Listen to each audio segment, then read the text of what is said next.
kita Al-Mukarram Ustaz Muzaik Abu Sifat SPDI tentang tafsir Al-Quran Surah Al-Baqarah ayat 78 sampai 80. Baiklah, mari sama-sama kita buka kajian Acum ini dengan sama-sama membaca basmalah. Bismillahirrahmanirrahim. Pada guru kami bersilakan. Bismillahirrahmanirrahim. Assalamualaikum warahmatullahi wabarakatuh. Waalaikumsalam warahmatullahi wabarakatuh. Alhamdulillahirabbil alamin. Wal 'aqibatu lil muttaqin wa la 'udwana illa 'alal zalimin. Asyhadu an la ilaha illallah wahdahu la syarika lah. Ilahul alamin wa khairun nasirin wa asyhadu anna Muhammadan 'abduhu wa rasuluh al-mab'uts rahmatan lil alamin. Allahumma shalli wa sallim wa barik wa syarrif wa 'azzim 'ala nabiyyina Muhammadin wa 'ala alihi wa ashabihi ajma'in, amma ba'd. Subhanaka la 'ilma lana illa ma 'allamtana innaka antal 'alimul hakim. Allahumma anfa'na bima 'allamtana wa'allimna ma yanfa'una wa zidna 'ilman. Allahumma inna na'udzubika min 'ilmin la yanfa' wa min qalbin la yakhsha' wa min nafsin la tashba' wa min da'watin la yustajabu laha. Fa ya ibadallah, usi nafsi wa iyyakum bi taqwallah wa ta'atihi la'allakum tuflihun. Masyaallah hadirin jamaah yang dimuliakan oleh Allah Subhanahu wa taala, alhamdulillah kita panjatkan puji syukur kehadirat Allah Subhanahu wa taala atas limpahan nikmat yang Allah berikan, curahan rahmat, karunia, taufik dan hidayah yang Allah Subhanahu wa taala limpahkan juga untuk kita semua. Di pagi hari ini kembali kita bisa hadir dalam majelis ilmu. Mudah-mudahan pertemuan kita pagi ini menjadi pertemuan yang diberkahi oleh Allah Subhanahu wa taala. Yang pertama saya ingin sampaikan ucapan doa untuk semuanya. Taqabbalallahu minna wa minkum siyamana wa siyamakum. Ja'alana Allah minal a'idin wal faizin. Semoga Allah menerima setiap amalan yang kita lakukan, khususnya yang telah kita lakukan di bulan Ramadan, puasa kita, sholat kita dan lain sebagainya. Dan semoga Allah menjadikan kita termasuk orang-orang yang kembali kepada fitrah kita, kepada kesucian kita, dan orang-orang yang mendapatkan kemenangan. Kemenangan sejati itu adalah saat kita bisa selamat dari neraka dan masuk ke dalam surga Allah Subhanahu wa taala, sebagaimana yang Allah sampaikan di surah Al-Imran, faman zuhziha 'anil nari wa udkhilal jannata faqad faz wa mal hayatud dunya illa mata'ul ghurur. Dan siapa yang selamat dari siksa neraka dan dimasukkan ke dalam surga, maka sungguh dia telah mendapatkan kemenangan, dia telah mendapatkan keberuntungan. Dan tidaklah kehidupan dunia ini kecuali hanya permainan dan senda gurau belaka. Jamaah sekalian, di saat kita berharap amal-amal kita diterima oleh Allah Subhanahu wa taala, maka penting buat kita juga mengetahui apa tanda diterimanya amal itu. Salah satunya adalah disampaikan oleh Imam Ibnu Rajab Al-Hambali, tanda diterimanya amal saat ketaatan kita kepada Allah Subhanahu wa taala berlanjut, bukan cuma di bulan Ramadan tapi juga setelah Ramadan. Kemudian kita juga dimudahkan untuk melaksanakan amal-amal soleh yang berikutnya. Min thawabil hasanatil hasanatu ba'daha wa min jaza'is sayyi'atis sayyi'atu ba'daha. Di antara balasan dari kebaikan yang kita lakukan itu adalah kebaikan setelahnya. Dan di antara balasan dari keburukan yang kita lakukan itu adalah keburukan setelahnya.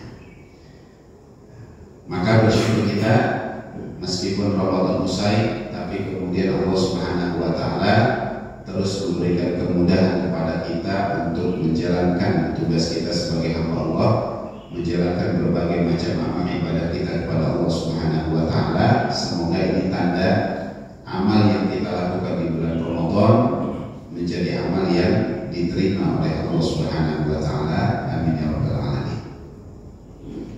Masyaallah hadirin, pagi ini kita lanjutkan ke ayat 78 sampai 80 surat Al-Baqarah. Allah Subhanahu wa taala berfirman, A'udzu billahi minasyaitonir rajim. Wa minhum ummiyyuna la ya'lamuna al-kitaba illa amaniyya wa innahum illa yadhunnun.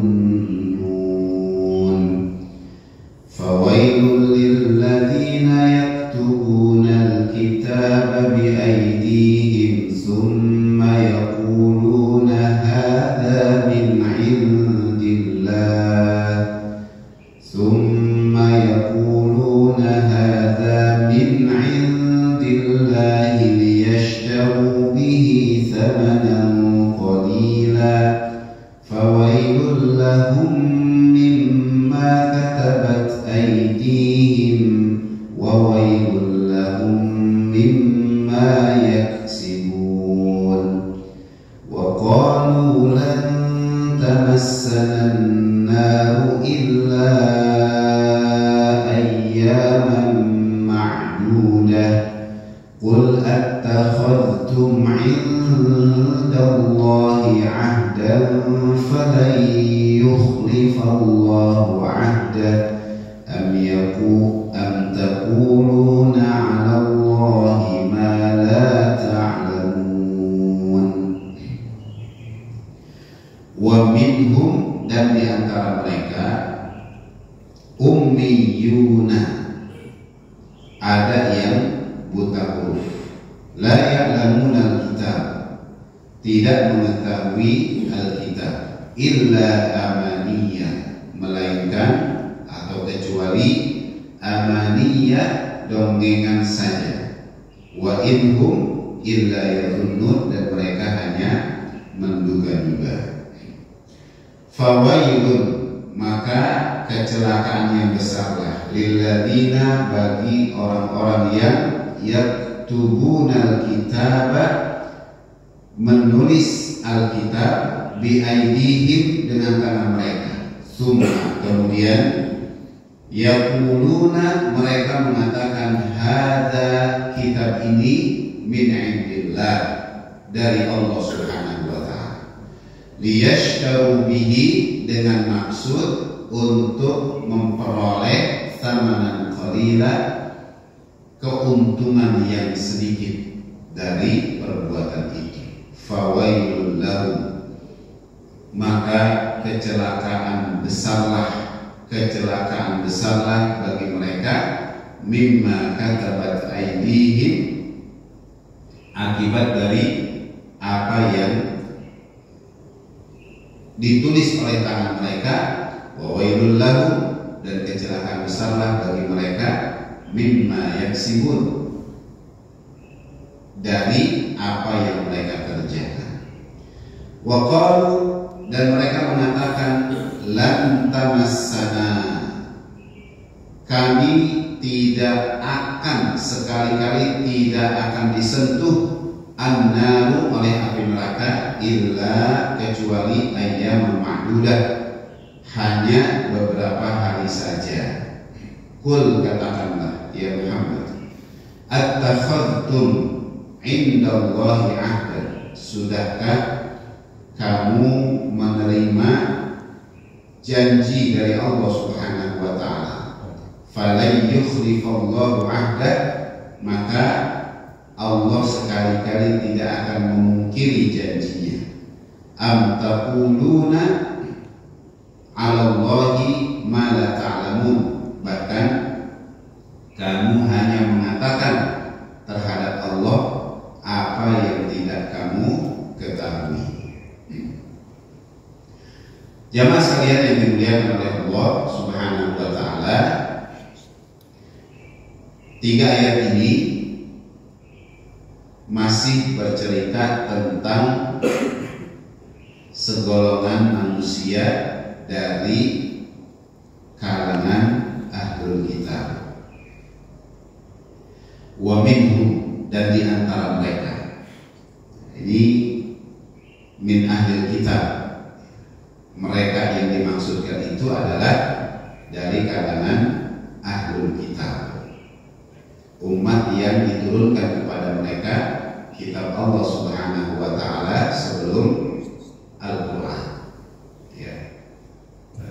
Zabur, Taurat dan Injil. Itu ahlul kitab. Kalau sudah ada Al-Qur'an, diturunkan Quran sebagai pelengkap penyempurna kitab sebelumnya, maka tidak ada lagi ahlul kitab. Karena begitu Quran diturunkan dan ada yang beriman terhadap Quran, sebutannya bukan lagi ahlul kitab tapi muslim, ya, orang yang berserah diri kepada Allah Subhanahu wa taala. Nah, di antara mereka kalangan ahlul kitab itu ummiyuna, ada yang buta huruf, tidak bisa baca, tidak bisa tulis. Ini bentuk jamak. Ummiyuna berarti orangnya banyak, lebih dari 2. Kalau cuma 1 namanya mufrad, tunggal. Kalau 2 namanya musanna, ya, jumlahnya 2. Tapi kalau lebih dari 2 disebut jamak, ya. Bentuk tunggalnya adalah ummiyun. Ummiyun itu artinya apa? Ibu, ummi, ya kan? Artinya ibu kan? Ummi. Kenapa? Ini yang kemudian dijelaskan nanti. Orang yang buta huruf, tidak bisa baca, tidak bisa menulis, itu kemudian disandarkan kepada ibu, ya, kepada seorang ibu, bukan kepada seorang ayah. Kalau ayah itu kan abi, al-abu, itu ayah. Ini disandarkan kepada seorang ibu, karena ya kalau di masa dahulu, di masa itu yang namanya ibu itu orang yang memang profesinya itu di rumah saja, ya, ibu rumah tangga, gitu ya, ibu rumah tangga. Nah, sehingga bisa jadi mereka tidak mempelajari ilmu menulis, ilmu membaca dan sebagainya. Dan ini yang kemudian disandarkan buta huruf itu kepada al-ummi. Ummiyun, orang yang tidak bisa baca, tidak bisa menulis. Ini dikatakan oleh Abu Aliyah, kemudian Rabi' bin Anas, Qatadah, Ibrahim an-Nakhai, dan juga yang lainnya. Nah, karena mereka tidak bisa membaca, tidak bisa menulis, la ya'lamunal kitaba, mereka tidak mengetahui Alkitab. Yang dimaksudkan di sini adalah Taurat. Alkitabnya adalah Taurat. Nah, berarti kalau kitabnya adalah Taurat, siapa kalangan ahlul kitab yang dimaksudkan? Yaitu Bani Israil. Jadi sampai ayat 78 ini Allah Subhanahu wa taala masih bercerita tentang Bani Israil. Mereka tidak mengetahui Alkitab. Maksudnya tidak mengetahui isi dari Taurat itu dengan makna yang sebenarnya, gitu, ya. Illa amaniyya, kecuali hanya disebutkan di sini isi dari Taurat itu hanya dongengan saja. Itu menurut mereka yang tidak bisa baca, tidak bisa menulis. Nah, jamaah sekalian yang dimuliakan oleh Allah, buta huruf ini termasuk salah satu sifat yang dimiliki oleh Nabi Shallallahu Alaihi Wasallam. Ya, beliau disebut sebagai An-Nabiyul Ummi, Nabi yang ummi, yang tidak bisa membaca, tidak bisa menulis. Dari surah Al-Jumu'ah Allah sudah sampaikan begini, ayat kedua. Apa bunyinya ayat kedua Al-Jumu'ah? Huwallazi ba'atsa fil ummiyina rasulan minhum. Dialah Allah yang telah mengutus kepada kaum yang ummi seorang rasul yang berasal dari golongan mereka. Ya, kaum yang ummi kemudian diutus seorang rasul dari golongan mereka yang juga ummi, tidak bisa baca, tidak bisa menulis. Tapi meskipun Rasulullah itu ummi, yatluna alaihim, beliau membacakan kepada orang-orang itu ayat-ayat Allah Subhanahu wa taala. Wa yuzakkihim wa yu'allimuhumul kitab wal hikmah, kemudian juga mensucikan jiwa mereka dan mengajarkan kepada mereka Alkitab dan hikmah, gitu. Nah, ini ternyata memang ada rahasianya. Kenapa Nabi Shallallahu Alaihi Wasallam itu ummi, kemudian diutus menjadi rasul dan mengajarkan kepada orang-orang tentang Alkitab itu sendiri. Beliau membacakan ayat Allah Subhanahu Wa Taala, memberikan penjelasannya, menjelaskan isinya, kandungannya dan lain sebagainya. Ini untuk menguatkan, ya, risalah beliau, menguatkan kebenaran risalah beliau. Ya, karena kalau Rasulullah itu bisa membaca, bisa nulis, terus menyampaikan ayat-ayat Allah Subhanahu Wa Taala, akhirnya bisa jadi orang bilang, ya ini mah hanya karangan Muhammad saja. Gitu. Apa sebabnya? Karena beliau bisa baca, bisa nulis, gitu kan, sehingga ditulislah kalimat-kalimat itu disampaikan kepada kita. Gitu. Nah, sedangkan yang sebenarnya beliau nggak bisa baca, nggak bisa nulis, tapi kok bisa menyampaikan ayat-ayat yang indah sekali, kalimat-kalimat yang bagus sekali, begitu, yang ketika didengarkan oleh orang-orang membuat mereka terpesona, gitu kan. Nah, ini bukti, ya, kebenaran dari risalah Rasulullah Shallallahu Alaihi Wasallam. Maka di surah Al-Ankabut Allah Subhanahu Wa Taala menyampaikan, wa ma kunta tatlu min qablihi min kitabin wa la takhutuhu bi yaminik idza lartabal mubtilun. Dan kamu tidak pernah membaca sebelumnya Al-Quran ini, ya, jadi belum pernah dipelajari sama sekali. Wala takhutuhu bi yaminik, dan tidak pernah menulis satu kitab dengan tangan kanan, idza lartabal mubtilun, karena seandainya kamu pernah membaca atau pernah menulis itu, benar-benar ragulah orang yang mengingkari. Jadi jadi dalil buat mereka. Ya, kalau Rasulullah bisa baca, bisa tulis, nah ini akan semakin menambah keraguan. Tapi karena beliau ummi, kemudian menyampaikan ayat Allah Subhanahu Wa Taala, itu menjadi bantahan terhadap penolakan mereka. Dan Rasulullah Shallallahu Alaihi Wasallam menyebutkan, inna ummatun ummiyatun, kami ini adalah umat yang ummi, la naktub wa la nahsub, kami tidak menulis dan tidak berhitung. Asyhadu hakada wa hakada wa hakada, satu bulan itu sekian, sekian dan sekian.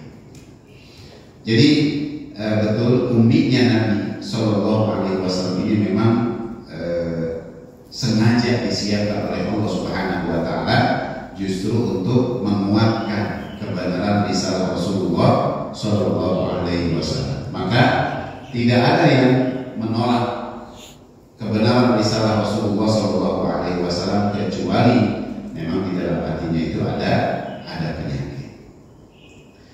Jamaah sekalian yang dimuliakan oleh Allah Subhanahu Wa Taala,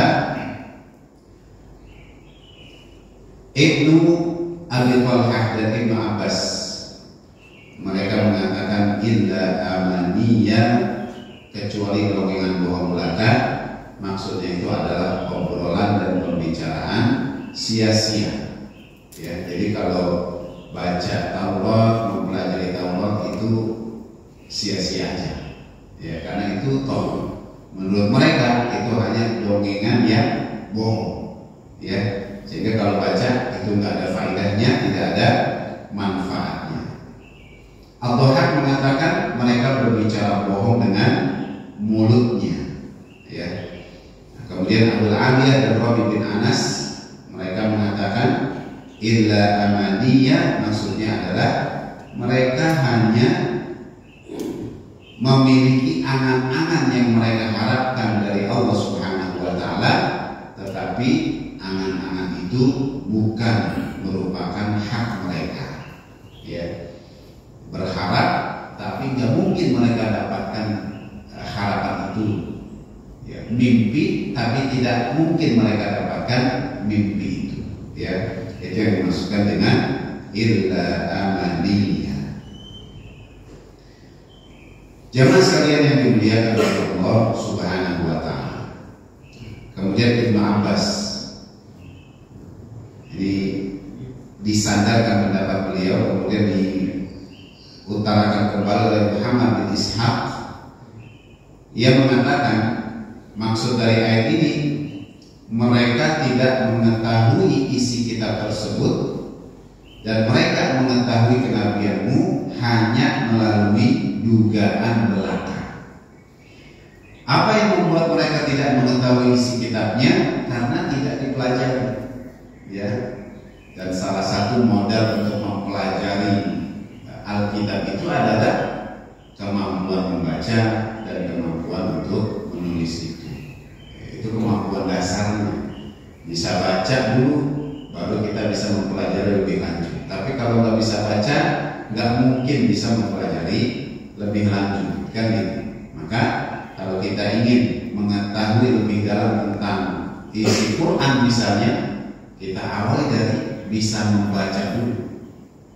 Tapi bukan asal membaca, tentu bacaan yang baik dan benar. Dan agar bisa membaca yang baik dan benar itu kan butuh ilmunya. Ada namanya ilmu tajwid, kan? Ya. Nah, itu modal dasar. Nanti kalau sudah bisa membaca, baru kita bisa mempelajari yang berikutnya. Mempelajari maknanya.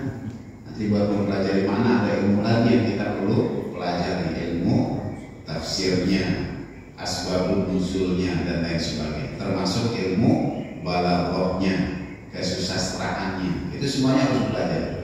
Ya. Nah, kalau nggak bisa, nggak punya ilmunya, maka mereka hanya bisa memahami berdasarkan dugaan saja. Ini kayaknya maksudnya gini nih, gitu. Kayaknya begini nih. Nah, itulah yang akhirnya mereka lakukan ketika mereka ingin mengetahui kenabian Rasulullah Muhammad Sallallahu Alaihi Wasallam. Ya, hanya berdasarkan dugaan, hanya berdasarkan prasangka mereka. Harusnya kan nabi terakhir yang diutus itu dari golongan kita. Itu kan nama mereka begitu, dugaan mereka begitu. Ya, ketika ternyata tidak sesuai dengan harapan mereka, diutusnya nabi terakhir itu dari jalur yang lain, dan mereka tetap berharap sesuai dengan dugaan mereka itu. Maka Imam Mujahid mengatakan mereka hanya berdusta. Ya, dugaan mereka itu adalah bentuk dari kedustaan terhadap kenabian Rasulullah Muhammad Sallallahu Alaihi Wasallam. Yang lain mengatakan mereka itu berprasangka buruk kepada Allah Subhanahu Wa Taala tanpa sedikit pun kebenaran dari prasangka mereka. Nah, ini ayat yang ke-78.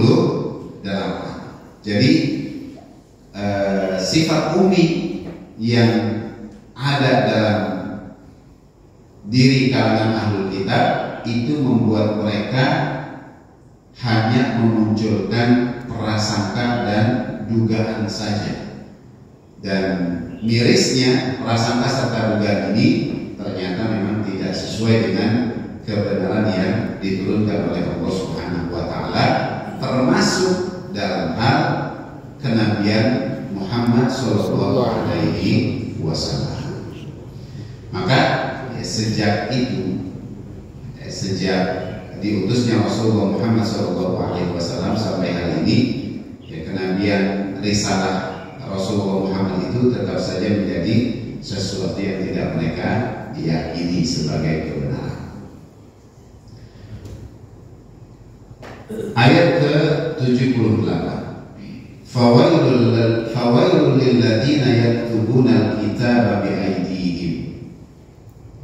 Maka kecelakaan besarlah bagi orang yang menulis Alkitab dengan tangan mereka, tsumma yaqulun, kemudian mereka mengatakan hadza min indillah, ini adalah dari sisi Allah Subhanahu wa taala, liyashtaru bihi thamanan qalila, untuk memperoleh keuntungan yang sedikit dari perbuatan itu. Nah, ayat yang 78 ini menyebutkan tentang kelompok lain dari kalangan Bani Israel, dari kalangan Yahudi, yaitu para penyeru kepada kesesatan. Kalau tadi dari kalangan umminya yang tidak bisa baca, tidak bisa menulis. Kalau ayat ini tentu mereka bisa membaca, bisa menulis, karena disebutkan yaktubuna kitab, mereka menulis Alkitab. Jadi mereka bisa baca, bisa menulis. Tapi mereka menulis itu dengan tangan mereka sendiri. Nah, ini para penyeru kepada kesesatan, dan mereka melakukan itu dengan tipu daya serta cerita-cerita bohong atas nama Allah Subhanahu wa taala. Tujuannya apa? Mereka ingin mendapatkan keuntungan materi dari perbuatan mereka sendiri. Maka Allah awali ayat ini dengan mengatakan fawailun, kecelakaan besarlah. Ibnu Abbas menyebutkan wail ini adalah siksaan yang sangat berat. Ya.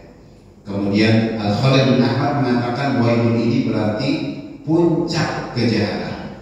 Ini beberapa makna wail yang disebutkan oleh para ulama. Kemudian Sibawai menyebutkan wail itu maksudnya adalah orang yang terjerumus ke dalam kebinasaan.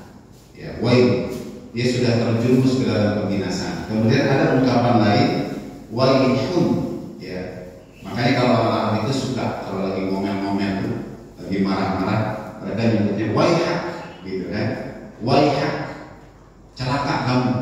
Nah, kalau wailun itu mereka berada di tepi jurang kebinasaan. Kalau wailun sudah terjerumus, waihak itu masih di tepi, hampir saja mereka terjerumus. Yang lain menyebutkan wailun itu sebagai kecaman. Ada juga yang menyebutkan wail itu berarti adalah kesedihan dan lain sebagainya. Ini makna wail. Ada juga yang menyebutkan wail itu adalah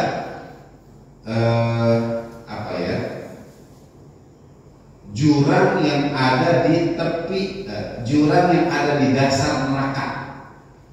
Jadi dasar neraka itu sudah dahsyat siksaannya, ini jurangnya lagi, ya.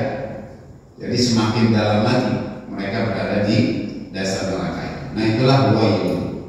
Nah, kemudian diterjemahkan menjadi kecelakaan besarlah dengan makna yang disebutkan tadi, ya.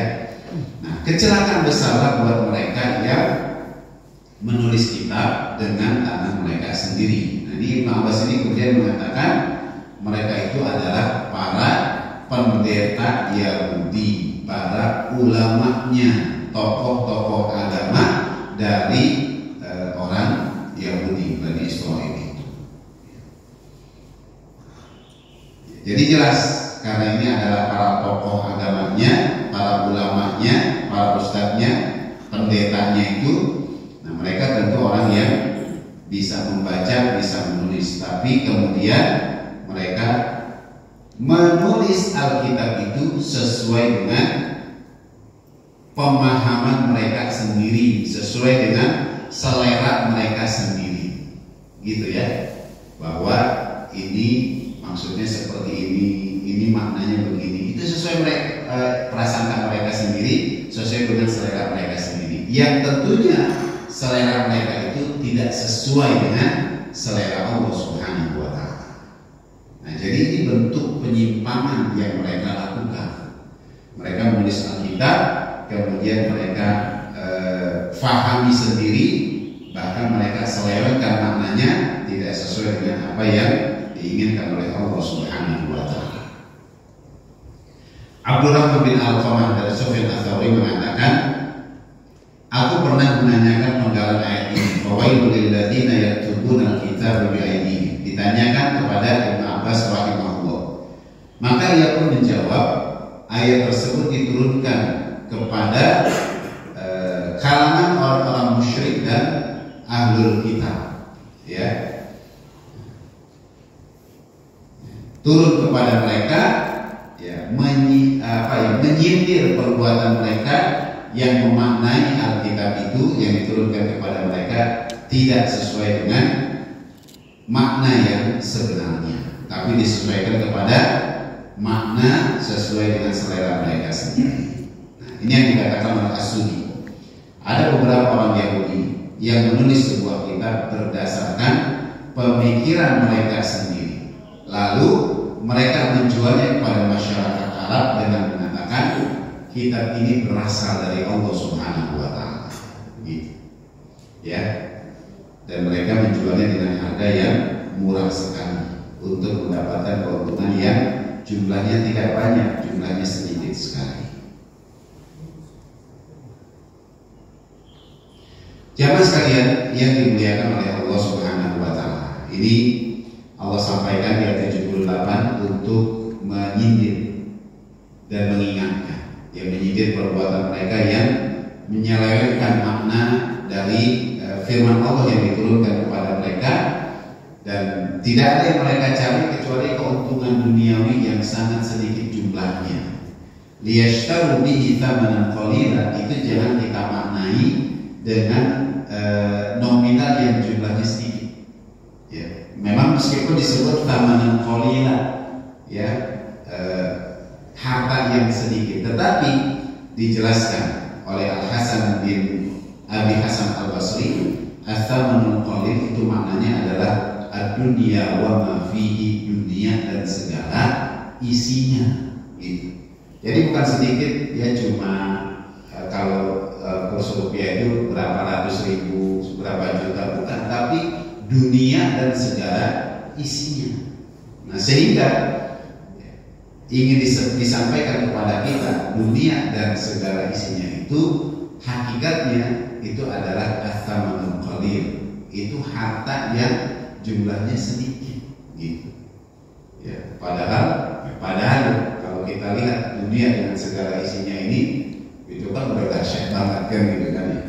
Kita lihat ada orang yang disebut orang terkaya di dunia ini, mereka punya kekayaan sekian triliun misalnya kan, nggak kebayang sama kita tuh duit sekian triliun itu kayak apa banyaknya, gitu. Ya, itu udah bikin kita terpesona. Tapi Allah yang katakan dunia dan segala isinya itu adalah ats-tsamanul qalil, itu jumlahnya harta yang sangat sedikit. Ya, itu ibarat kalau kita celupkan tangan kita ke lautan, ya, terus kita angkat tangan kita, nah, dari tangan yang kita angkat itu menetes air, kan, gitu kan? Maka tetesan air dari tangan kita itu adalah dunia dan segala isinya. Sedangkan karunia Allah itu adalah lautan yang ada di hadapan kita, kayak gitu. Ya, jadi ya hati-hatilah dengan dunia. Dunia ini memang menarik. Ya, dunia ini penuh pesona. Tapi jangan sampai akhirnya membuat kita itu lebih mengutamakan dunia dan segala isinya yang ternyata disebutkan dia hanya harta yang jumlahnya sangat kecil dan sangat sedikit itu. Gitu. Ya. Kemudian Al-Hasan melanjutkan, mereka yang melakukan perbuatan tersebut karena ingin mendapatkan dunia dan segala isinya, mereka akan mendapatkan kecelakaan yang besar, karena yang mereka tulis itu adalah kedustaan. Kecelakaan pula bagi mereka karena mereka biasa menerima uang suap atau uang sogok dan lain sebagainya.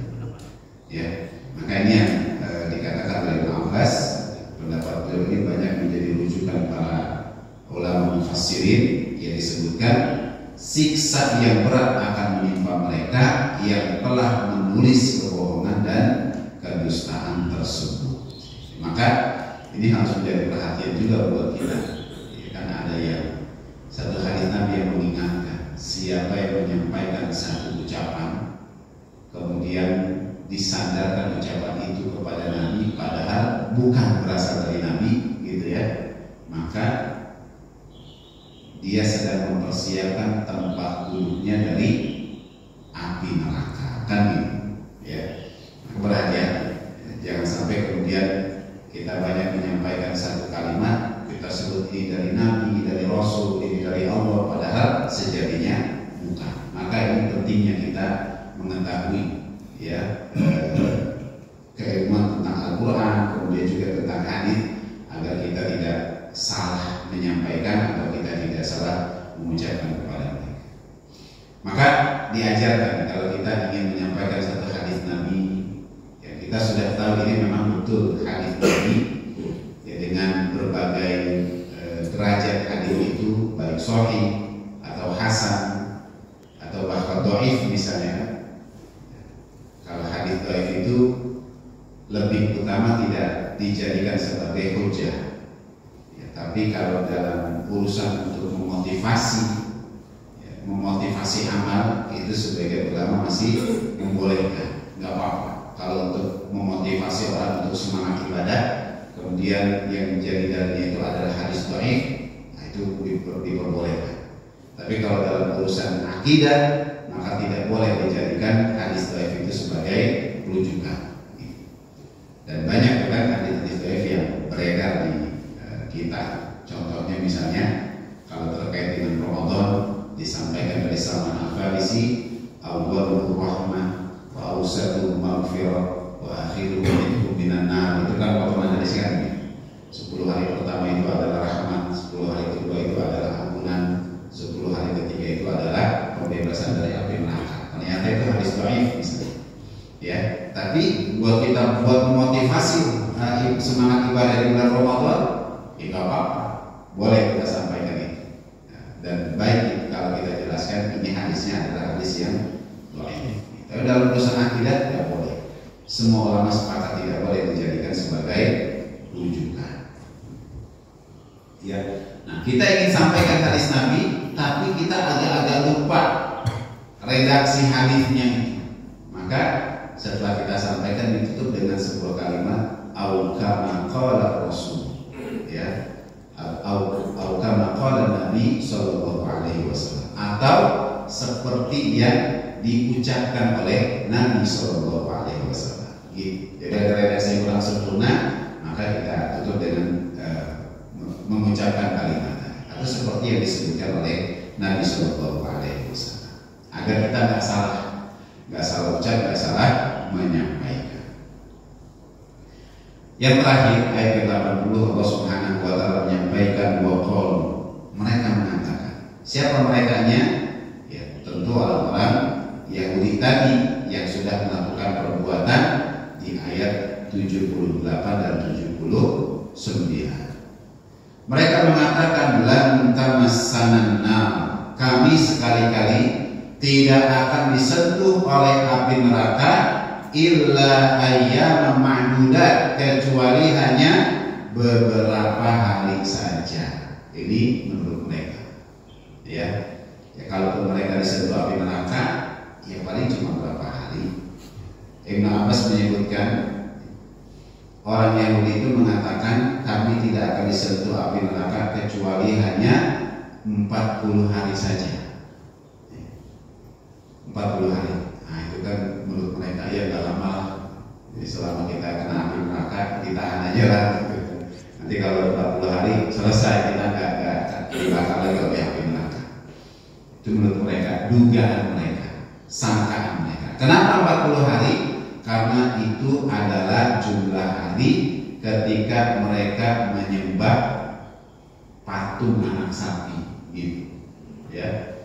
Selama itu mereka menyembah anak sapi yang mereka buat patungnya yang berasal dari emas, maka itu akhirnya menjadi sangkaan mereka bahwa mereka disedot api neraka hanya selama 40 hari saja. Ayyamam ma'dudah. Tapi apakah benar sangkaan mereka? Oh tidak. Ya. Ya kalau mereka tidak bertobat kepada Allah Subhanahu wa taala atas apa yang sudah mereka lakukan, maka mereka akan dibakar di dalam api neraka itu dalam jangka waktu yang sangat lama, bahkan khalidina fiha abadan, kekal selama-lamanya di dalam neraka itu. Ya. Ya, seperti inilah orang-orang Yahudi Bani Israil banyak membuat sangkaan-sangkaan yang tidak tepat, yang salah. Ya, termasuk ketika mereka menganggap Taurat yang diturunkan itu hanya dongengan saja. Ini sangkaan yang salah. Kemudian mereka menulis Alkitab itu sesuai dengan selera mereka. Ini juga sangkaan yang salah. Sampai akhirnya mereka mengatakan mereka tidak akan dibakar di neraka kecuali hanya beberapa hari saja. Ini juga sangkaan yang salah. Maka disebutkan di sini dari Abu Hurairah radhiyallahu anhu, ia menceritakan setelah Khaybar berhasil ditaklukkan oleh Rasulullah Shallallahu Alaihi Wasallam, ini bentengnya orang-orang Yahudi di Madinah pada saat itu, Rasulullah kemudian diberi hadiah daging kambing, tapi daging kambing ini sudah ditaburi racun ya oleh orang-orang Yahudi. Maka akhirnya Rasulullah Shallallahu Alaihi Wasallam memerintahkan kepada sahabat, kumpulkan orang Yahudi sini, kemudian mereka perintahkan untuk menghadap. Maka setelah mereka berkumpul, Rasulullah bertanya, siapa orang tua kalian? Disebutkan fulan dan fulan. Maka Rasulullah mengatakan, kalian berdusta. Sesungguhnya orang tua kalian itu adalah si fulan. Disebutkan nama yang lain. Nah, mereka mengatakan engkau memang benar. Jadi mereka bohong, Rasul menyebut yang sebenarnya, dan mereka menyaksikan Rasulullah itu adalah orang yang benar. Nah, Rasulullah kemudian bertanya kepada mereka, apakah kalian akan menjawab jujur kalau aku menyampaikan sesuatu kepada kalian?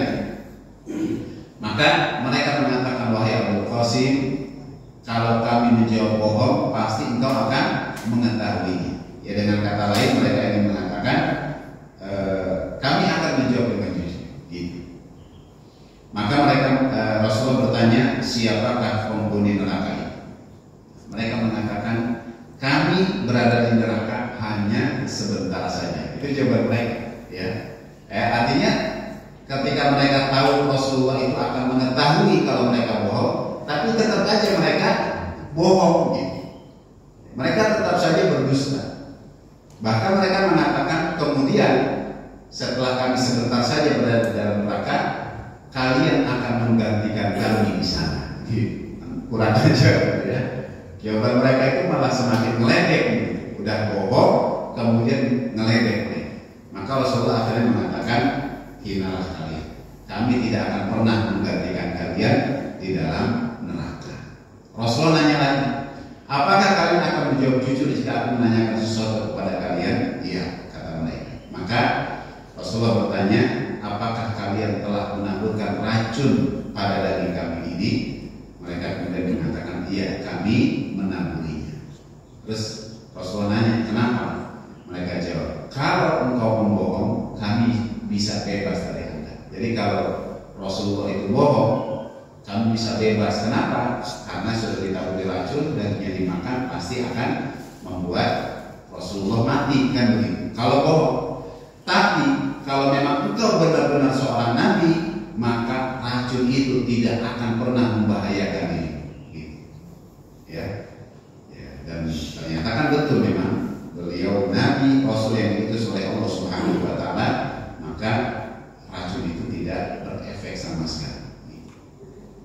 Bahkan ya, sahabat Nabi pun ada yang mereka itu sampai tidak merasakan efek dari racun yang mereka makan, mereka minum. Pernah Khalid bin Walid dipaksa untuk meminum racun, ya, dipaksa, dan dipaksa itu untuk membuktikan kebenaran risalah Rasulullah Muhammad SAW. Dan nggak ada cara lain untuk membuktikannya kecuali dengan meminum racun itu. Dan ini disebutkan racun yang dahsyat berupa cairan. Maka kemudian diminumlah racun itu oleh Khalid bin Walid, ya, diminum oleh beliau. Kemudian kelihatan efek dari racun yang mulai bekerja, wajahnya memerah dan lain sebagainya. Tapi tidak lama setelah itu Khalid bin Walid berangsur normal, ya, wajahnya kembali seperti semula dan tidak ada efek lanjutan setelah itu. Jadi racun yang beliau minum itu akhirnya tidak berefek sama sekali terhadap diri beliau, apalagi sampai membunuh dirinya. Sahabatnya sampai dulu, ya. Jadi kebal terhadap racun yang disiapkan oleh orang-orang yang tidak senang kepada agama ini. Apalagi Rasulullah Muhammad SAW, ya. Ini bisa menjadi pelajaran buat kita, ya. Sampai akhirnya ada yang kemudian kurang tepat juga menyikapinya, ya, belajar ilmu kebal, gitu kan.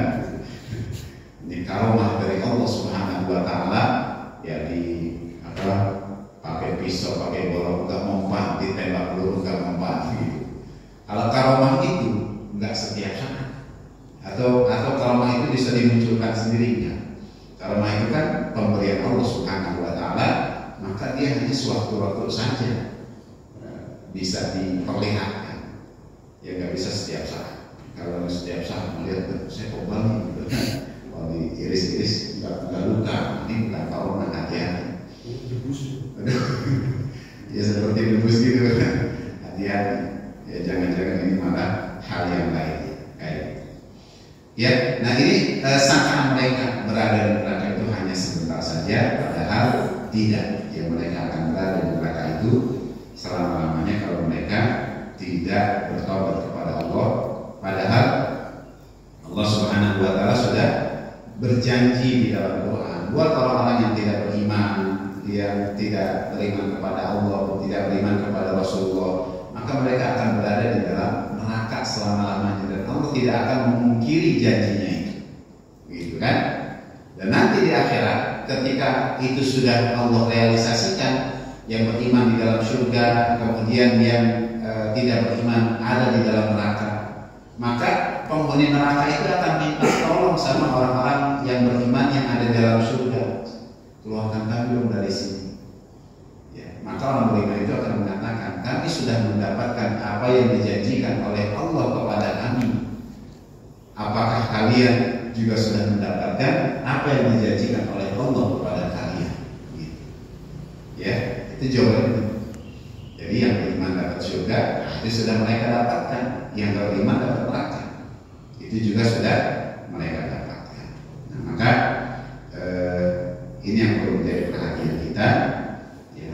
Antaquluna 'alallahi ma la ta'lamun, mereka mengatakan sesuatu terhadap Allah apa yang tidak mereka ketahui, sehingga ucapan mereka, perkataan mereka itu menjadi perkataan yang salah.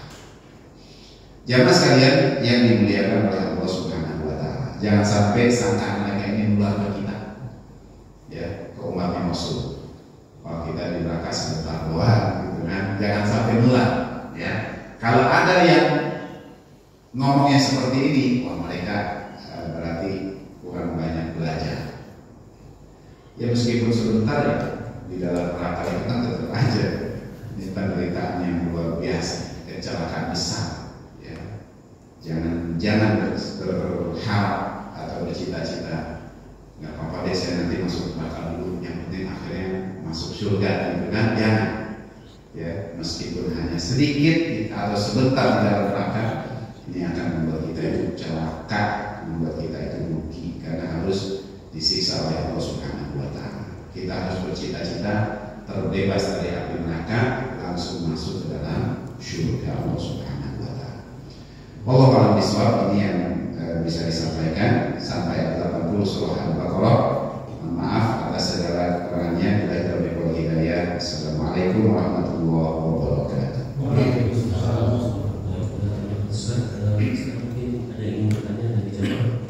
Silakan. Sesi tanya jawab. Silakan, Pak. Assalamualaikum warahmatullahi wabarakatuh. Waalaikumsalam. Sifat Rasulullah itu bumi itu tidak bisa baca sama sekali. Kalau nggak pintar baca. Nah ini konteksnya ke surat Al-Alaq ya. Ayat yang pertama itu dikatakan ikra kan dibaca. Nah ini kira-kira bagaimana ya? Jelas. Ya. Baik. Ketika turun wahyu pertama surah Al-Alaq ayat 1 sampai ayat 5. Nah, itu kan kalau kita baca riwayatnya, malaikat Jibril datang menemui Muhammad, kemudian memeluk beliau sampai sesak nafas, sambil mengatakan iqra ya Muhammad, bacalah ya Muhammad. Apa jawaban Nabi? Nah, Nabi tahu, saya nggak bisa baca, gitu kan? Ya, jadi beliau nggak bisa menuruti atau melaksanakan apa yang diperintahkan oleh Jibril alaihissalam. Sampai 2 kali diperlakukan seperti itu, diperintahkan membaca iqra ya Muhammad. Beliau tetap ngomong yang sama. Ma'ana biqari. Saya nggak bisa baca. Jadi apa yang harus saya baca? Barulah yang ketiga dibacakan oleh malaikat Jibril. Iqra bismi rabbikal ladzi khalaq. Khalaqal insana min 'alaq. Iqra wa rabbukal akram alladzi 'allama bil qalam. 'allamal insana ma lam ya'lam. Dibacakan oleh malaikat Jibril, kemudian diikuti oleh Rasulullah Muhammad SAW. Nah, itu yang terjadi. Jadi beliau akhirnya bisa membacakan lagi kepada sahabatnya setelah dibacakan oleh malaikat Jibril, beliau mengikuti. Nah, itulah yang dalam proses belajar Quran disebut dengan talaqi. Nah, gitu ya. Jadi dibacakan oleh gurunya, kita mengikuti sampai benar bacaannya, baru setelah itu kita ajarkan lagi kepada orang lain. Itu yang dilakukan oleh Rasul, oleh malaikat Jibril kepada Rasul. Ya, beliau mentalaqi, Jibril mentalaqkan kepada Rasulullah setiap wahyu yang turun, ya diajarkan membacanya, beliau mengikuti sampai akhirnya betul-betul masuk ke dalam dada beliau, beliau hafal dan mengerti maknanya, baru setelah itu diajarkan lagi kepada orang lain. Jadi beliau akhirnya bisa membaca karena memang dibacakan oleh malaikat Jibril, diajarkan oleh malaikat Jibril cara membacanya. Seperti itu, Pak. Ya. Ya, mengikuti bacaan sampai akhirnya beliau hafal. Nah, tapi ini ada yang menarik ya, ini tambahan penjelasan. Maka kalau kita baca Quran, ya, itu ada dua istilah. Ada yang namanya qiraah, ada yang namanya tilawah, gitu ya. Qiraah landasannya ayat tadi itu iqra, bacalah, kita disuruh baca juga. Maka kalau qiraah itu kita membaca Quran dengan segala kondisi yang ada di diri kita. Bacaannya belum bertajwid misalnya, bacaannya belum lancar, nggak apa-apa, baca aja gitu. Ya, terus kita nggak paham makna ayat Quran itu, nggak apa-apa, baca aja. Karena memang perintahnya baca. Jadi meskipun kita nggak paham, meskipun bacanya belum bertajwid, baca saja. Baca saja terus ulangi. Gitu. Nah, kalau tilawah kita membaca dengan pemahaman, gitu ya. Ini levelnya sudah naik. Kita baca Quran, tentu bacanya sudah baik, ya. Kemudian kita memahami apa yang Allah sampaikan di dalam Quran. Itulah kenapa kemudian disebutkan di satu ayat itu, alladzina atainahumul kitaba yatlunahu haqqa tilawati. Orang-orang yang kami berikan kepada mereka Alkitab, kemudian mereka membacanya dengan bacaan yang terbaik, yatlunahu haqqa tilawati. Ya, itu pakai istilah tilawah. Nah, itu bacaan yang terbaik itu dia bertajwid. Jadi izhar, idgham, iqlab, ikhfa dan segala macamnya itu sudah dipraktekkan dalam bacaannya. Kemudian mereka juga faham dan memahami apa yang Allah Subhanahu wa taala sampaikan dalam ayat Quran. Gitu. Nah, kita ini jangan sampai cuma di qiraah doang.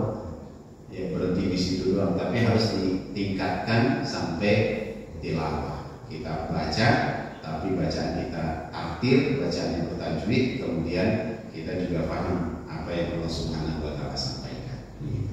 Jadi tilawah itu tingkatannya sudah bertadarus sama tadabbur.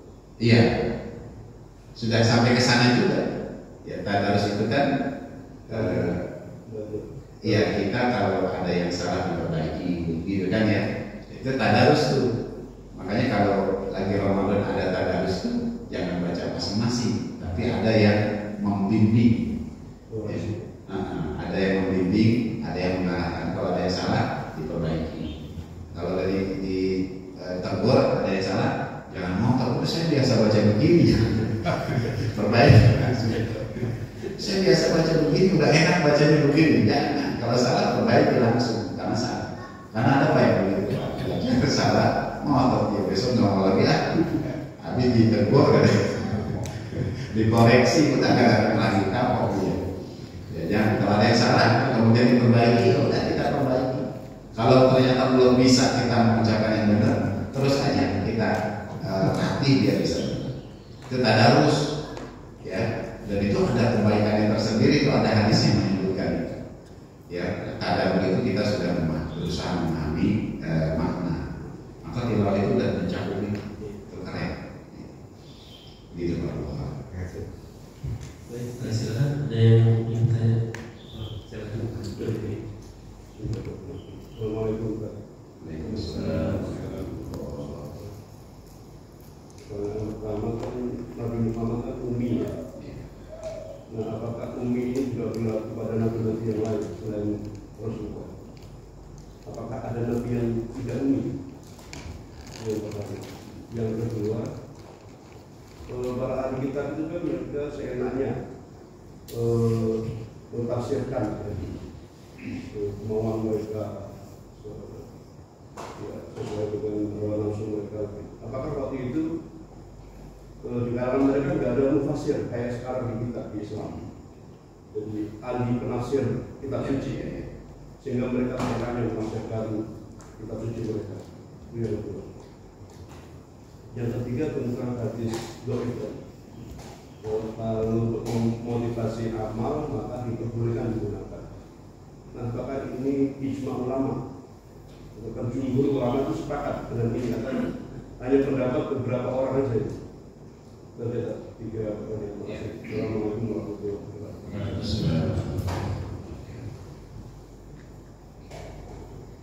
Ya, yang pertama, apakah semua nabi itu ummi? Kalau Rasulullah Muhammad itu jelas beliau nabi yang ummi. Tapi apakah semuanya nabi itu ummi? Kira-kira gimana? Ya. Nabi dan Rasul yang diutus oleh Allah itu ada berapa? Ya, kalau yang ada 25. Ya, 25 yang wajib kita kenal. Ya, dari Nabi Adam alaihissalam sampai Rasulullah Muhammad sallallahu alaihi wasallam. Ya.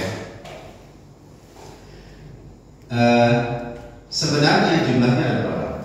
124.000 Nabi dan Rasul yang diutus oleh Allah. Jumlahnya banyak. Maka ya kalau Nabi itu kan dapat wahyu, kemudian hanya untuk dirinya sendiri, tidak ada kewajiban menyampaikannya kepada orang lain. Kalau Rasul, karena dia sebagai Rasul sebagai utusan, maka ketika dia dapat wahyu, dia punya kewajiban untuk menyampaikannya kepada orang lain, gitu ya. Tidak semua Rasul yang diutus oleh Allah itu ummi. Ada yang pandai, yang cerdas itu ada.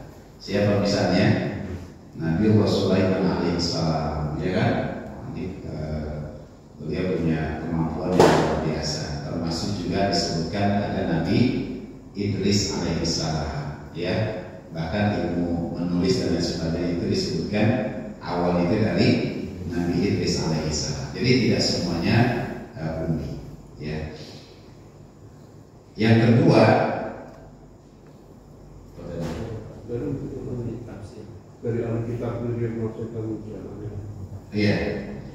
Nah masalahnya ini ada dari kalangan ahli kitab itu yang mereka memiliki pemahaman yang lurus sesuai dengan isi dari kitab yang mereka yakini itu ada, ya. Ketika diturunkan Zabur yang melalui Nabi Daud alaihissalam, itu ada orang-orang yang memahami kitab Zabur itu dengan baik, ya, sesuai dengan makna yang semestinya. Ketika diturunkan Taurat ada, ketika diturunkan Injil juga ada, ya. Nah mereka ini yang kemudian yang menjadi tokoh-tokohnya ada.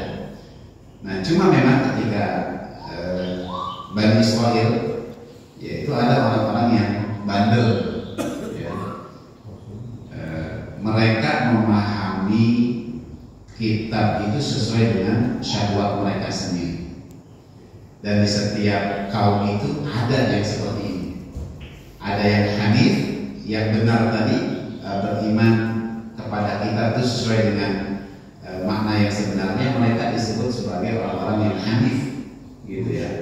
Orang-orang yang hanif, orang-orang yang lurus, ya. Maka disebutkan ketika misalnya tentang Nabi Ibrahim alaihissalam, ya, Ibrahim itu adalah seorang hanifah muslimah, kan gitu kan, orang yang hanif, orang yang lurus, dan dia adalah seorang muslim, gitu. Jadi kalau yang benar itu mereka hanif, orang yang hanif, ya. Tapi kalau yang bandel, ya mereka memahami kitab itu sesuai dengan syahwat mereka. Nah inilah yang kemudian disindir oleh Allah Subhanahu wa Ta'ala. Dan di setiap kaum itu ada yang seperti ini, ya. Ketika Rasulullah belum diutus, peralihan dari Nabi Isa kepada Nabi Muhammad itu sampai menjelang diutusnya Rasul, ada orang-orang yang tetap beriman kepada Injil sebagaimana yang diturunkan kepada Nabi Isa alaihissalam. Mereka itu adalah orang-orang yang hanif. Nah orang-orang yang hanif ini ketika diturunkan kitab berikutnya, mereka otomatis akan mengikuti kitab yang diturunkan itu. Otomatis. Seperti siapa misalnya sebelum diutusnya Nabi, pendeta Buhayo, ya, atau pamannya Khadijah, Warokoh, ya. Itu kan dia bilang, kalau aku nanti masih hidup, aku akan mengikuti, kan gitu kan? Itu hanif mereka. Mereka beriman kepada kitab yang diturunkan sebagaimana mestinya. Mereka itulah ahli kitab yang benar, gitu kan? Tapi ketika mereka memahami kitab itu sesuai dengan syahwat mereka, ini ahli kitab yang melenceng. Bahkan disebutkan mereka bukan lagi ahli kitab karena tidak beriman kepada kitab yang diturunkan oleh Allah Subhanahu wa Ta'ala. Nah, jadi ada, dan mereka menjelaskan itu pasti, ya cuma namanya orang bandel ya, ketika dijelasin masih aja nggak menerima penjelasan yang benar itu. Mereka tetap mengikuti sangkaan mereka sendiri. Maka inilah yang Allah ingin ingatkan, ya, bahwa ada orang-orang yang seperti itu memahami kitab Allah itu sesuai dengan sangkaan mereka. Ya, terakhir hadis dhaif. Ya. Kalau dalam urusan ibadah, ya, ini tidak ijma. Ada yang membolehkan, ya dalam urusan motivasi beramal. Ada yang membolehkan, tapi ada yang sakor. Ya. Dhaif nggak boleh dipakai, gitu kan? Mayoritas itu membolehkan. Tapi kalau ijma itu kan mayoritas ya. Jumhur mayoritas kalau ijma tidak ada perbedaan, gitu ya. Jumhur mayoritas itu membolehkan untuk motivasi beramal. Ya, bolehlah kita jadikan hadis dhaif itu sebagai rujukan. Sebagian mengatakan nggak boleh, hadis dhaif itu nggak Tapi kalau dalam urusan akidah itu baru ijma. Ya, hadis dhaif tidak boleh menjadi rujukan dalam perkara-perkara akidah. Ya, maka ya mohon maaf bisa kita baca ada kitab Fadhailul Amal Syekh Maulana Yusuf Al-Kandahlawi itu kan, itu banyak hadis yang disebutkan, ada beberapa yang dhaif. Apalagi kalau dulu tuh ada kitab namanya sering dipakai oleh orang-orang NU ya, termasuk saya juga dulu, Durratun Nasihin, ya, itu malah banyak yang dhaifnya. Bukan cuma dhaif, bahkan yang maudhu aja juga banyak, yang palsunya itu juga banyak. Maka ya sekarang ini ada ulama-ulama NU yang mengingatkan kitab Durratun Nasihin itu gantilah dengan kitab yang lain gitu. Karena banyak dhaifnya, banyak. Riyadhus Shalihin itu sahih. Ya. Riyadhus Shalihin, Bulughul Maram, Al-Arba'in An-Nawawiyah ini banyak yang sahihnya. Meskipun ada juga yang mengatakan sebagian hadisnya itu dhaif gitu kan. Tapi dia menjadi rujukan di seluruh dunia. Ya. Jadi begitu Pak. Ya, kalau urusan ibadah, motivasi beramal jumhur. Tapi kalau urusan akidah ini ijma para ulama. Allah alam, demikian. Silakan satu lagi ada yang mungkin Pak Senar, Pak Ilzam. Assalamualaikum Pak. Waalaikumsalam. Tadi kan disebutkan kalau yang tertulis dalam Quran jumlah Nabi 25 dari tadi. Kalau yang tidak tertulis 124.000 dari tadi.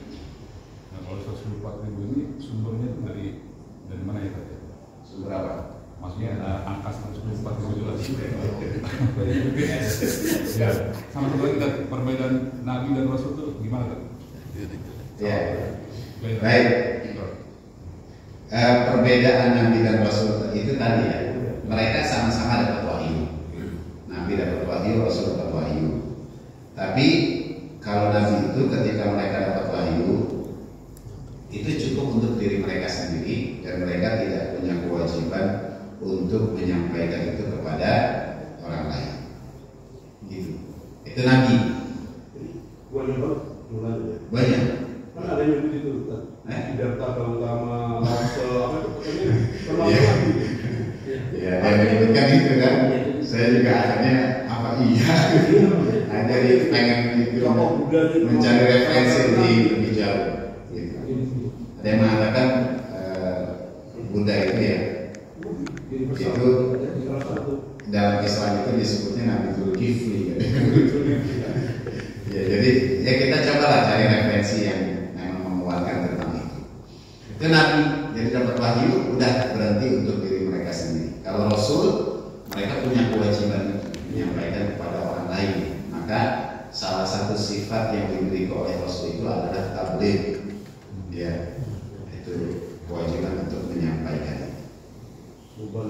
Nah jumlah 124.000 itu apa dalilnya? Misalnya di soal mungkin Allah Subhanahu wa taala sampaikan walaqad arsalna rusulan min qablika minhum man qasasna 'alaika wa minhum man lam naqsus 'alaika.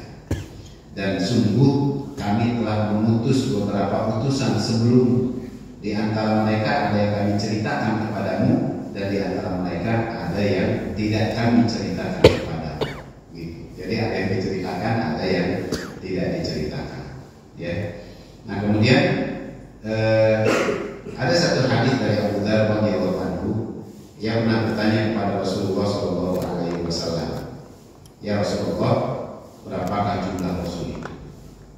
Rasulullah kemudian menjawab, Salasummi'ah wa bid'ah asyara jam'an dhafira, sekitar 300 belasan orang, banyak sekali, gitu kan? Itu Rasulnya doang. Jadi Rasulnya aja ada 300 sekian. Ya Rasul juga nggak menyebutkan berapa angka pastinya, tapi disebutkan banyak sekali. Belum yang nabinya, gitu kan? Yang Rasul aja sekitar 300 belasan. Nah tentang jumlah nabi dan Rasul itu 124, ini disampaikan juga dari Abu Dzar. Dia bertanya kepada Nabi, berapa jumlah persis para nabi itu? Ya, Ini keponya tinggi juga betul ini ya. Pengen tahu itu apa sebenarnya. Ya. Maka Rasulullah menjawab mi'atu alfin wa arba'ata wa ishruna alfan. Jumlahnya adalah mi'atu alfin. Berapa ya? 100.000 wa arba'atan wa ishruna alfan.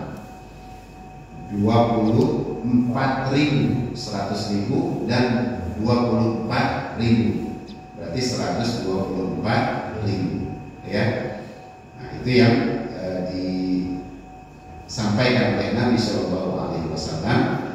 Di antara mereka min dzalik 300 wa 15 jamman wafir. Di antara mereka yang 124.000 itu ada 315 Rasul. Berarti selebihnya 6 ya. Iya. Ya, gitu. Jadi 315 Rasul, kita kan cuma kenal 25 doang kan. Cari lagi tuh yang selebihnya tuh berapa tuh? Itu ada Daniel, ada Sid, ya. Itu kita pernah dengar beberapa nama di antara mereka, ya. Dan itu kan terus jumlahnya banyak. Nama-namanya katanya ada disebutkan di ya. Sebagiannya diceritakan oleh Allah, jadi tersampaikanlah namanya. Sebagian lagi tidak diceritakan oleh Allah. Kita jadi nggak tahu siapa-siapa itu namanya kan. Kita paling dengar ada Nabi Khidir, ya yang familiar kan. Ada Nabi Daniel, ada Nabi Syed.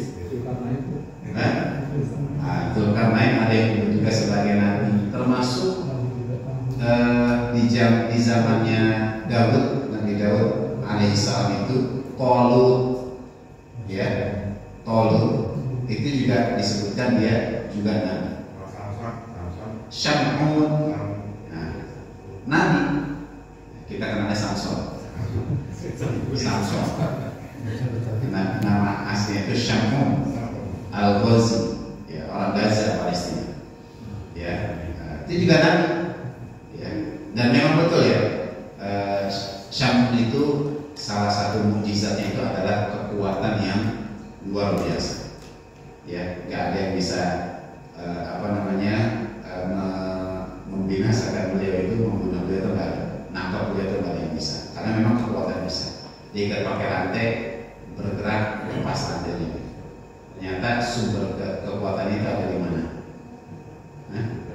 Bukan bulu ketek itu namanya.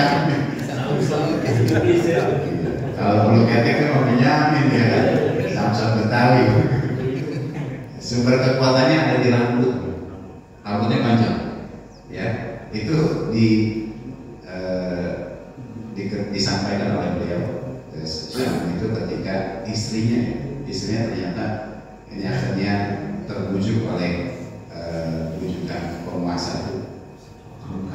Kami kasih nanti duit yang banyak, cuma kamu harus bisa menangkap suamimu. Istrinya yang akhirnya justru mengikat dia. Dicoba pertama diikat pakai tali, ya. Begitu bangun dalam keadaan terikat, nanti siapa yang ikat saya? Aku, wahai suami, aku ingin tahu seberapa besar kekuatan, gitu kan? Akhirnya bergerak, lepas, putus tali, ya. Terus malam kedua pakai rantai besi. Begitu bangun tanya lagi, siapa lagi ikat saya? Aku yang mengikat, aku ingin tahu seberapa besar kekuatan. Ya begitu. Akhirnya berhasil dilepas. Akhirnya penasaran, memang dari mana sih sumber kekuatan? Nah, disitulah kemudian Syam'un itu mengatakan Allah telah memberikan kekuatan itu bersumber pada rambutnya. Kalau aku sudah diikat pakai rambut itu sendiri, aku nggak akan bisa melepaskan. Udah begitu tidur dipotong rambutnya kan, diikat tuh kakinya, tangannya gitu. Akhirnya begitu bangun besok, wah udah berusaha sekuat apapun nggak bisa. Akhirnya disampaikan kepada penguasa, berhasil kan, udah ditangkap, disiksa dan segala macamnya. Tapi kemudian akhirnya Allah kembalikan lagi, ya setelah disiksa parah tuh matanya diambil, telinganya dipotong. dipotong dan sebagainya itu, datang malaikat, apa yang kamu inginkan? Kata Nabi SAW, kembalikan saja kekuatanku seperti semula ya Allah, gitu kan, itu doang. Udah akhirnya dikembalikan lagi, pulih lagi gitu kan. Barulah setelah itu beliau memberantas orang kafir yang menentang Allah Subhanahu wa Ta'ala dan berjanji. Dalam satu riwayat setelah itu beliau berjanji di hadapan Allah akan digunakan usianya itu untuk berdakwah kepada Allah dan memberantas kekafiran sampai selama 1000 bulan lamanya. Gitu. Itu sebab diturunkannya surah Al-Qadr, inna anzalnahu fi lailatul qadar. Dan itulah kenapa Allah memberikan Lailatul Qadar kepada umat Rasulullah SAW, karena ya kisahnya Nabi Syekh. Gitu. Karena sahabatnya ketika diceritakan tentang itu ngiring mereka, kenapa orang dulu gitu kan, bisa ibadah terus, bisa berjuang terus, berjihad terus selama 1000 bulan lamanya. Akhirnya Allah berikan keistimewaan itu. Lailatul Qadar, satu malam yang nilainya lebih baik daripada 1000 bulan. Gitu. Itu Nabi Syekh. Ada lagi nabi-nabi yang lain.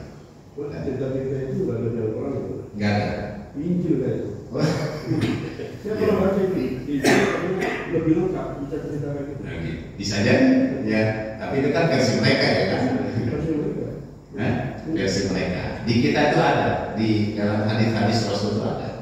Ya, kisah tentang nabi-nabi, termasuk Syaitan alaihi salam. Ya, ada Nabi Yusha bin Nun, ya, ada juga. Dan lain sebagainya. Gitu ya. Jadi memang 124.000 yang memang disebutkan oleh Rasulullah SAW dalam hadisnya. Cuma memang sebagian Allah ceritakan, sebagian Allah tidak ceritakan. Ya, makanya ada yang kita kenal, ada yang kita nggak kenal. Kita cuma wajib kenal 25 orang, nggak banyak-banyak. Gitu. Nah, makanya kan 25 aja belum semuanya kita tahu kisah itu mereka. Tapi itu terjadi sebelum Nabi Muhammad. Oh iya. Setelah Nabi kan nggak ada. Iya, itu 123.999 yang sekian itu semuanya sebelum Rasulullah Muhammad SAW. Nah, beliau Nabi Muhammad itu adalah Khatamul Anbiya wal Mursalin, penutup para nabi dan rasul. Itu terakhir, nggak ada lagi. Kalau ada setelah itu yang ngaku-ngaku nabi, wah udah. Kayak kemarin tuh nembak menikah Mustafa kan akunya nabi katanya, ya itu berarti jelas itu adalah sebuah kebohongan gitu ya. Allah Nah, tidak yang belum tahu ya. Baik, demikian mungkin cukup ya untuk sudah setengah 7. Setelah ini nanti ada disediakan sarapan. Demikian mari kita tutup dengan doa bersama. Baik, jemaah sekalian, kita akhiri dengan berdoa kepada Allah Subhanahu wa Ta'ala. Semoga semua hajat kita dikabulkan oleh Allah. Astagfirullahaladzim, astagfirullahaladzim, astagfirullahaladzim, ya Maulana ya Ma'bud. Bismillahirrahmanirrahim. Alhamdulillahi Rabbil Alamin. Hamdan yuwafi ni'amahu wa yukafi'u mazidah. Ya Rabbana lakal hamdu kama yanbaghi li jalali wajhikal karim wa li 'azimi sultanik. سبحانك لا نحصي ثناء عليك أنت كما أثنيت على نفسك فلك الحمد حتى ترضى ولك الحمد إذا رضيت ولك الحمد بعد الرضا. اللهم لك الحمد بالإيمان ولك الحمد بالإسلام ولك الحمد بالقرآن ولك الحمد بالأخوة ولك الحمد بالدعوة ولك الحمد بالجماعة. اللهم صل على سيدنا محمد وعلى آل سيدنا محمد. اللهم اغفر لنا ذنوبنا وكفر عنا سيئاتنا وتوفنا مع الأبرار. اللهم اغفر لنا ذنوبنا ولوالدينا وارحمهما كما ربيانا صغارا. لجميع المسلمين والمسلمات والمؤمنين والمؤمنات الأحياء منهم والأموات. اللهم أعنا على ذكرك وشكرك وحسن عبادتك. اللهم آت نفوسنا تقواها زكها أنت خير من زكاها أنت وليها ومولاها يا رب العالمين. اللهم اجعل جمعنا هذا جمعا مرحوما وتفرقنا من بعده تفرقا معصوما. اللهم إنا نسألك رضاك والجنة ونعوذ بك من سخطك والنار. اللهم إنك عفو كريم تحب العفو فاعف عنا يا كريم. اللهم ربنا تقبل منا صلاتنا وصيامنا وقيامنا وركوعنا وسجودنا وتضرعنا وتخشعنا وتعبدنا وتمن تقصيرنا يا الله يا الله يا أرحم الراحمين. اللهم ربنا تقبل منا إنك أنت السميع العليم وتب علينا يا مولانا إنك أنت التواب الرحيم. اللهم ارزقنا الاستقامة على الأعمال الصالحة بعد رمضان. اللهم ارزقنا الاستقامة على الأعمال الصالحة بعد رمضان. اللهم ارزقنا الاستقامة على الأعمال الصالحة بعد رمضان. ربنا آتنا في الدنيا حسنة وفي الآخرة حسنة وقنا عذاب النار والحمد لله